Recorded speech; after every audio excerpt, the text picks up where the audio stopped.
बिस्मिल्लाहिर्रहमानिर्रहीम। अस्सलाम वालेकुम। मुहतरम नादरीन, आपको एक अफसोसनाक खबर से आगाह करते चले। पाकिस्तान शोबिज़ इंडस्ट्री की मारूफ अदाकारा नायला जाफरी का इंतकाल हो गया है। नायला जाफरी की उम्र 39 साल थी। नायला जाफरी गुज़श्ता एक साल से कैंसर के जानलेवा मर्ज में मुब्तला थी।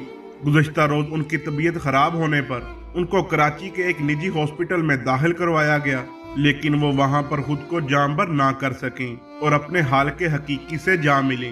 नायला जाफरी की मौत की तस्दीक उनके खानदानी जराए कर चुके हैं। नायला जाफरी की मौत पाकिस्तानी शोबिज़ इंडस्ट्री के लिए एक बहुत बड़ा झटका है। जब से ये खबर सोशल मीडिया पर आई है तो नायला जाफरी के चाहने वाले इंतहाई गम में हैं। अल्लाह रब्बुल इज़्ज़त से दुआ है कि अल्लाह रब्बुल इज़्ज़त नायला जाफरी की आखिरी मंजिलें आसान करें और इनको जन्नत में आला मकाम अता फरमाए।